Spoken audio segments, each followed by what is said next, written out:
Nag-iwan nyo na. share ko din sana yan sa Ito na. Ay, magandang morning. Magandang gabi po sa ating lahat, mga kaliga, mga kaibigan. Ay, po yung like po sa ating channel, sa ating Facebook page, Val Santos. Ayun po kami mga kaibigan. Kasama po ang ating pong bait at magandang si Dr. Kat Barcelona Reyes. Magandang morning po, Doktora. magandang araw po, sir.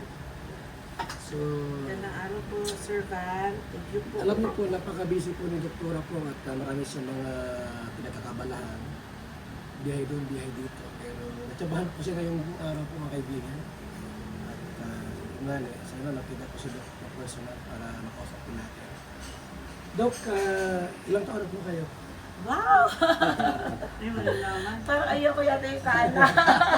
Wala pang 50 ito kasi batang-bata pa po ano. Yes, opo. Sasagutin ko po ba yan? 49 siguro. Hindi, 40 na lang yan. Ganyan 40. nga po. Hmm. 48. Ilan po ang anak ni Doktora? Tatlo po. Tatlo.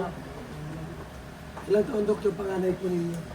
Ano na siya, 15, magsi-16 na po, and then 14, and then 12. Lalaki po yung iba? Hindi po, girl, boy, girl. Ay, grabe. Kaya, So wala nang ididagdag ko, ang ganda na lang.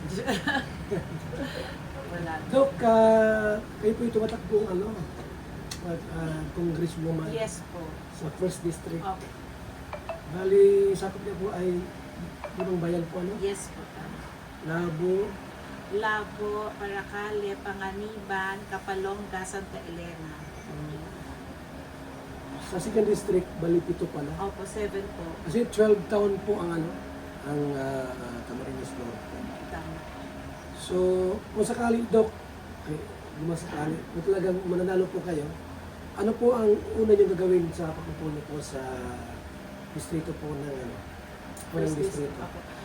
Kasi po, ang trabaho talaga ng congressman ay gumawa ng batas, yung boses po ng mga mamamayan ko sa First District, ipaparating ko po sa national. So parang pagka panapanalo po natin, file na po ako ng mga batas patungkol sa mga kalusugan, yung General Hospital, yung para po yung PGH or kaya yung DMC, na para pag wala dito, yung mga wala po sa kasalukuyan ngayon ng mga servisyo natin dito sa province na ayon naman po yun sa program din ni Governor Dong Padilla, ni Vice Governor Joseph Aspicio, inline po siya doon. So mas natin mapapaigting po yung serbisyo po ng government, pamahalaan patungkol sa kalusugan. Kasi doctor din po ako. At saka binibigyan ko pong diin din ang pagpapahalaga sa education. Kasi alam naman talaga po natin na kahit anong mangyari, yun talaga po yung pinakamadali at tried and tested na makakaalpas sa kahirapan kapag talaga po nakapag-aral, kahit isa man lang nakapagtapos sa pamilya. And bibigyan ko po mas maraming scholarship, mas marami pa pong benefits, mas kung pwede po mas ma-shoulder pa din ang ating pamahalaan, pati ang kanilang tirahan, board and lodging, at it will not be based from sa sa kakayanan ng pag-iisip, bagkus it will be based talaga doon sa kanila pong financial na capacity, kung kaya po ba nila o hindi, na talaga po yun ang matutulungan talaga, full scholarship na ating pong pamahalaan. And also trabaho. Siyempre, kung kapagtapos ka na, bibigyan po natin yun po na mas marami pong opportunity, pagkakaroon ng oportunidad ang ating mga kababayan sa pamamagitan po noong economic zone, yung sinusulong din po ni Governor Dong Padilla noon. So, naniniwala po ako talaga na pagka magkakampi po legislative at executive, ay mas higit na mararamdaman po talaga ang pagtutulungan. Kasi po, makakarating po talaga, consistent po yung sinisigaw po na mga advokasya natin. So, yung kalusugan, Dok, ibig sabihin bawat pamilya ay dapat malusog sila lahat. Yes. Kasama mo yung mga family planning po sa mag-asawa? Yes, opo, kasama po yun kasi entirety or totality po ng iyong pagkatao. Kalusugan is not just all about the physical, pati yung mental, psychological, spiritual also is kalusugan, and also, yun, kalusugan po. Maraming malnourished na pamorte, ano po? Yes po, opo. Sa tabing dagat, saka ano, ang daming mga malnourished na dapat tulungan. Yes po. Kasama din po doon, bukod po doon sa ginagawa ng feeding, diba? Opo. Super galing po yung consistent din yun sa akin. Ay yung medicine na ipoprovide ko po sa health center. So, libre po lahat yun? Yes, I'll make it a point na yung, hindi na sila bibili ng kanilang maintenance. Hindi na bibili. Yung mga simple, losartan, amlodipine, yung mga ganyan, yung mga sakit sa mga arthritis. So, sagot po yun ng congresswoman. At saka po yun, bukod po doon sa batas, yung pong mga gamot, I will provide it for every barangays po. So, sa ngayon po, Dok, ano yung mga project ng gobyerno para maiwasan yung pagdami ng mga anak? Kasi marami talagang pag mahirap, mas maraming anak. Kasi na pa yung halos walang makain, dito mas maraming anak. Actually, kasi religious po ako. Para hindi po ako talaga na yung personal ko po. Para mas okay naman sa akin yun kung as long as responsible po sila. Kaya buhayin. Kaya po nilang buhayin. So siguro more of educational dapat po natin at mag-equip na matuto po talaga yung ating mga pamilya na may sense of responsibility po sila, na kung gusto po talaga nila mag-anak pa, so itanongin nila po yung kanilang sila mag-asawa kung kaya po talaga na to. Kung hindi naman, ang sa tingin ko po, nandiyan naman ang ating pamahalaan, alalayan sila, magkaroon talaga tayo ng family planning. So that's when the medical intervention comes in, na pwede naman pong mga may medicines doon, may IUD, meron naman pong mga, marami pong mga choices na pwede na sila, na alam ko po, provided naman yung national po ng Department of Health. So, pero basically, mas malaki po makakatulong sa atin yung mga BHW, kasi sila po talaga ang pinaka-basic unit na napupuntahan po ng mga per family po na takbuhan nila. Hindi naman po congresswoman o hindi ang doktor o hindi na BHW po talaga. So, in as much as I am concerned pag ako po ang congresswoman, nandito po ako para supportahan ko din po ang mga BHW natin para in return, yung mga BHW natin, matulungan naman po yung per family natin sa mga barabarakas for family planning. So, maliban Dok doon sa programang pangkalusugan, yung ano po yung edukasyon sa bawat pamilya. Halimbawa sa pamilyang mayroong 7 anak, ito sa man lamang makapagtapos ng college. Yes, yun po yung pinupush talaga natin. Kasi whether tanggapin natin o hindi ang katotohanan, nagbabago talaga po, nagkakaroon po talaga ng mas mataas na tsansa ang bawat pamilya kapag kahit isa lang sa family na nagkaroon po na, let's say, stable na trabaho. So yun po yung target sana natin, na kung hindi kaya lahat ng anak mapagtapos, ang pamahalaan dapat, responsibilidad ng pamahalaan na kahit isa sa bawat pamilya magkaroon talaga, tututukan natin na isa nakapagtapos na anak sa pamilya po. Nasasagutin talaga everything, hindi lang basta tuition, no, kahit yung board and lodging, na talagang sigurado po natin, bawat isang pamilya, sigurado dapat may makapagtapos sa kanila. Dapat pag ganyan, bawal mo na magjowa, ano. Kasi ang iba dyan kasi, pag mayroon ng mga libre-libre ba ng mga edukasyon, mayroon ng, mas lahat na binibigyan ng gobyerno. Okay. Tapos napansin mo yung, kung kailan tapos pa, buntis pala. Kaya ang problema, dapat mayroon monitoring po. Ginagawa katulad sa mga nurses, na nurses naman yun, kunyari, pinag-aral sila ng gobyerno, parang meron silang 2 years to stay. Para, kumbaga, yung pinayaran sa kanilang gobyerno, kahit paano, giving back naman sila. So kahit na may asawa sila, or kahit na meron pa sila, nasa kontrata nila yun na, okay, tutulungan ka ng gobyerno, pero in return, magsisilbi ka naman sana muna sa gobyerno para at least, kumbaga, giving back, kumbaga nakapagtapos ka, so parang nationalistic, mo yun, susuportahan mo ang gobyerno in whatever way you can sa kurso na kinuha mo. Kasi ang maganda dito, Dok, sa sa programa, Dahil si Gugong Padilla, ay yun din ang programa niya. Opo, consistent po siya. Opo. Pangkalusugan, trabaho at saka edukasyon. Yes po. So pag ikaw ang magiging congresswoman sa First District, mas mapabilis. Yes po. Plus, meron pong parang milagro na nangyari sa Camarines Norte na may boses po tayo sa Senado.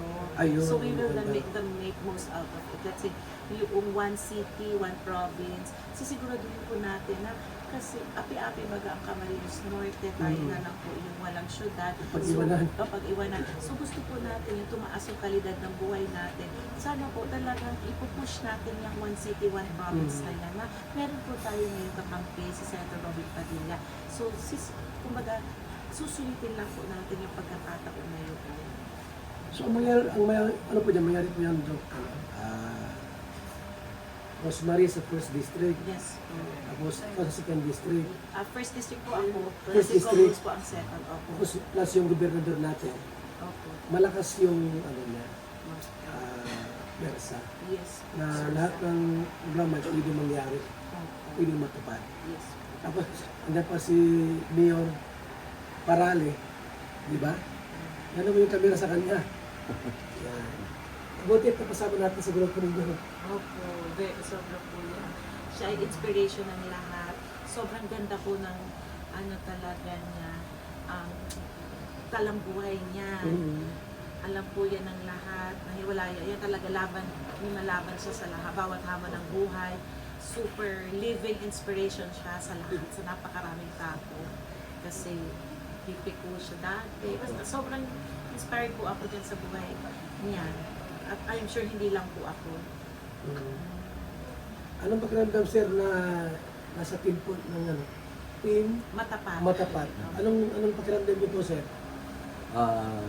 Napakaganda ko yung dahil yung grupo namin ay mga maayos po yung mga leader na nagkasama-sama. Siyempre, nandiyan po si Dogdong, si Vice Congressman Escucha, si Congresswoman Rosemary, at siyempre po si Congresswoman Cathy Rosemary, Cathy Barcelona Reyes, na talagang lahat po ay mga maayos, mga mabait, mga straight, at mga maganda yung kaisipan para po sa ating probinsya. Ano po, kaya sabi ko sa namin ni Vice Mayor na talagang yung grupo namin ay grupo ng mga matitino, Original. masisipag, at magaling maglingkod sa bayan. Matagal na po kami mga magkakasama at talagang hindi nag-iiba namin. Fancy. Third to family.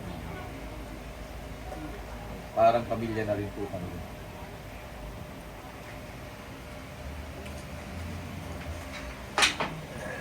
Pakiramdam po na like ko. Ay, so, Kasi ito na sila. Ito na po. So yan po mga kaibigan po, talagang ano po, wala ito sa plano na kami po dito ay magkasama-sama para may kaunting kwentuhan po. First time ko ma-meet si Doc Cathy. At siyempre po si ating wapong mayor ng Daet. Ano sir yung ano nyo po, yung pangunahing gagawin pagka kayo po ang ano po sa bayan po ng Daet? Sa pag-upo po natin sa bayan ng Daet ay marami po kasing problema ang bayan ng Daet, pero mga pangunahing problema po dyan, yung baha, yung traffic, yung tubig, yung kuryente, at siyempre trabaho. So, isa po sa priority natin kasama si Nakora yung maging syudad din nga po ang bayan ng Daet para mas lumaki po yung pondo ng bayan ng Daet. Mas maraming sabi nga ay magamit na pondo para sa iba't ibang proyekto. Pero siyempre kasama po dyan, pangunahin din po natin tinitingnan ay yung trabaho. Ano po?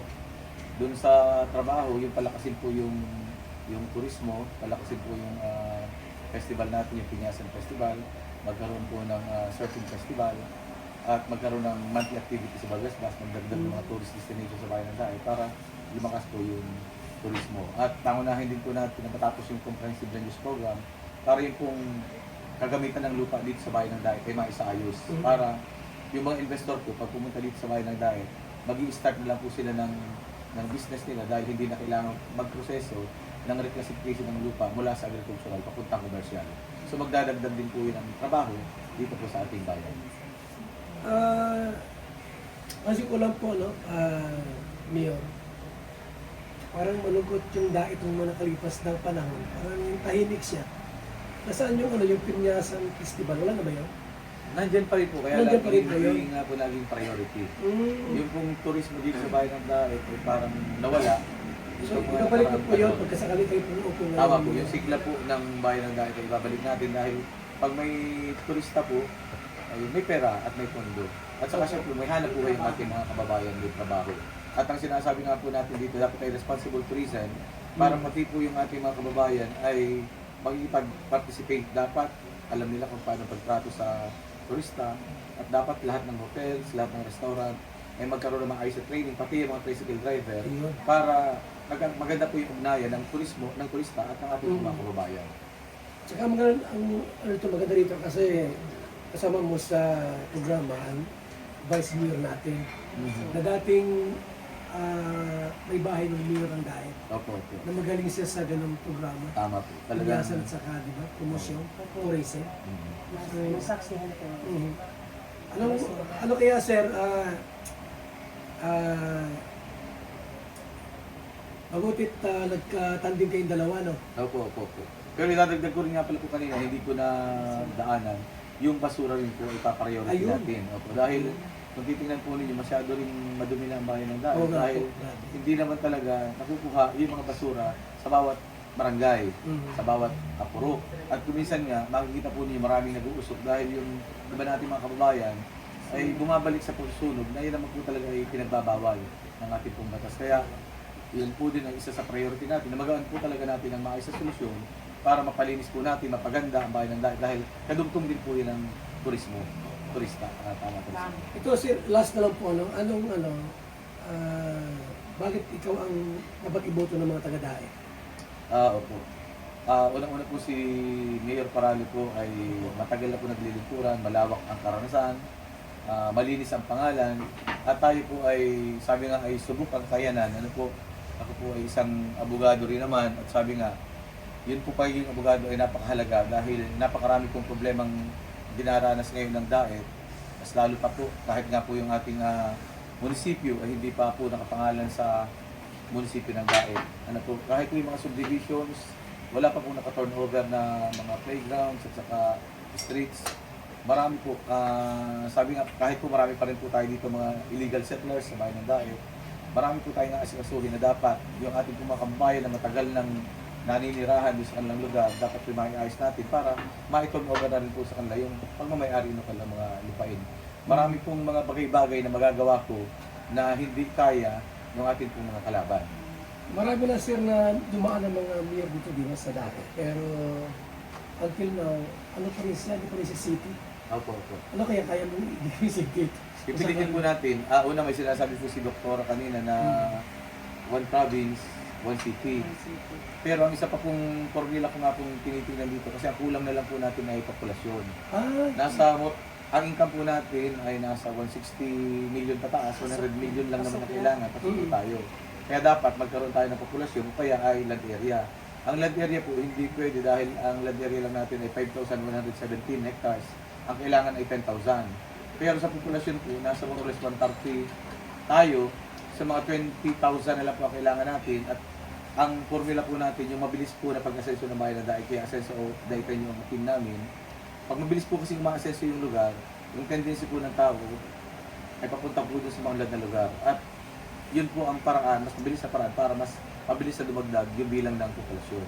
At pag nabot po natin yung 150,000, pwede na po tayo maging syudad. Kahit kulang sa land area. Kahit kulang. Kahit dalawa lang po kasi basta may income ka, pwedeng may populasyon ka, city ka na. May income ka, may land area ka, city ka na. Kahit hindi na po yung tatlo ay mamit. So sa ngayon po, mga ilan pa kailangan na populasyon tao sa Siguro po ay more or less yata po mga 25,000 pa. Okay. Ito lang pala niya. Pero pag inasa po natin sa panganganak, medyo matagal po dahil parang ang growth rate lang po natin sa ngayon base po sa pag-aaral po ay 1,300 na tao lang. Family plan pa kasi. Ang dami ganito mo, ha? 1,300 na tao lang kada Ibig taon. sabihin pala, Mia, Walang pa family plan. yung Walang mga family plan. nag-ibang lugar, naglipot sa diet, gawa ko.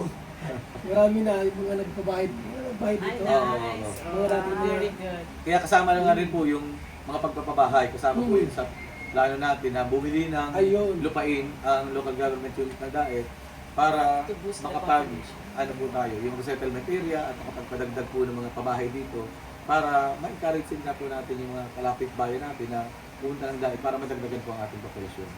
Dok, may kailangan ba ang congresswoman sa ganitong problema? Like, nasa first district kayo, tungkol sa pagiging daip city. Yes, opo. Kasi meron din. trabaho talaga po yun ng congressman. Hindi po siya, ang trabaho lang po ng mayor is to support the bill of Okay. the congressman.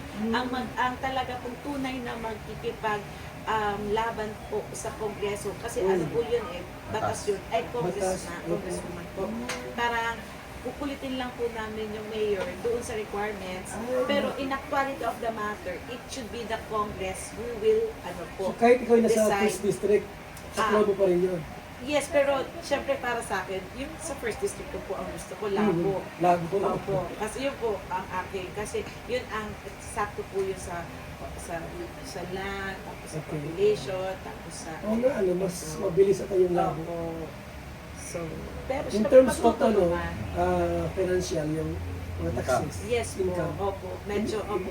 kulang pa talaga ang Kulang lago. pa sila sa income. Opo, pero malapit ano na rin siya. Baka mo ng lago dahil sa'yo. No problem. And kahit sino naman, pag importante, Camarines Norte, one city, one Ayun. province. Parang tulungan. Opo, magtutulungan. Kasi wala pang city ang Cam Norte. Wala. Tagal. Yes, dapat tayo talaga, yan yung pinupush para at least talaga tumaas naman yung kalidad ng buhay. Opo. Tingnan ng kunting pahayag si Vice kung ano ang kanyang platforma. Kasi Vice ko ni sa iyong mga kaibigan. Ano ang kanyang so bagay, Vice Kasi mo, oo nga. Ako na nga itagal. ano ka lang, parang Kung ano yung mga batas na kailangan ng munisipyo, ibibigay ko naman sa kanya para malagyan ng mga ordinansa at mga resolusyon. Ako na may bilang presiding officer. presiding. Opo. Siyempre kasama yung mga councilor. Dapat kaya nga po sabi natin ginagawa na governor, dapat magkakakampi. Walang pupuntra. At yung mga councilor, hindi sila pupuntra sa lahat ng mga resolution o ordinances na papasok sa sanggunian at yung dapat hindi country ang mayor at vice mayor. Dahil sa iyo po, sincerity, maganda yung papagtakom ng iyong konseho dahil hindi magulo because of your motherly po, Yung qualities. boses ng kababaihan at saka tutulungan nila yun para sa ating lahat ng mga kababayan. At saka may proseso naman po dyan, yung executive and legislative agenda. Okay. Bago kami mag-start ng pamahala, nagkakaroon po kami ng parang convention na pinag-i-inline po namin yung mga executive priorities. Then itatambal naman doon sa legislative na para naka-align po sila. Kaya maganda rin po talagang yung magka-partner ay magkasama. Kasama. Para mas madali po ma-arrange yung mga priorities at kung ano yung mga gagawin. Yung mga project. Tsaka hindi magulo, Hindi magulo. hindi Kaya po. walang mag-aaway. Yan ang dapat po, Mas panatilihin maganda. po, Kasi matatag. minsan, yung naging vice mayor ako, meron ito rin pumupunta. Nag-aaway. Kaya mo naman po. I mean, pag talagang magkakampi, Mas mabilis yung mas mabilis ang proseso ng ating bayan. Mas maunlad. Asenso dahil kayo. Posibleng service ang bayan ay aasenso. Tama. Di ba po? Sige. So, yan lang po yung ating konting interview po. Siguro may part 2 pa ito. Kasunod naman. Salamat, Doc, sa Thank you. time niyo po at na-meet ka ng personal. Di ba mabait? Mabait si akala ko si Dr. ay Subait po kayo. akala ko si Dr. ay snub pala. Ayun. Siyempre kaya sa ating Salamat ating Kuya Bar. mayor. Salamat Kuya Thank Bar. you, Vice. Opo. Thank you po yung Kay Kuya Mar. So, mensahe niyo po sa ating mga kababayan sa First District. So, yun nga po, yung sinasabi ko, nakikiusap po ako kasi gusto ko naman mapatunayan na may konkreto po akong solusyon sa mga alam nila na mga problema.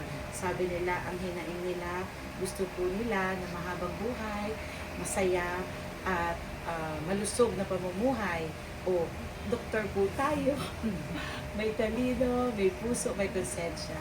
So gusto ko naman po sana patunayan sa atin na pagkakataon po natin ito talaga na tunay na pagbabago na talaga po kaya ko po at may konkreto po akong solusyon para sa mga adhikain natin. kalusugan, edukasyon at trabaho. Hindi ko po talaga iyon mapapakita o papatunayan kung mananatili po akong pribadong tao. Kailangan ko po talaga ng kapangyarihan ng Kongreso para mas higit talaga na maparamdam po sa aking pong kinasasakupan yung pong kalinga ng pamahalaan.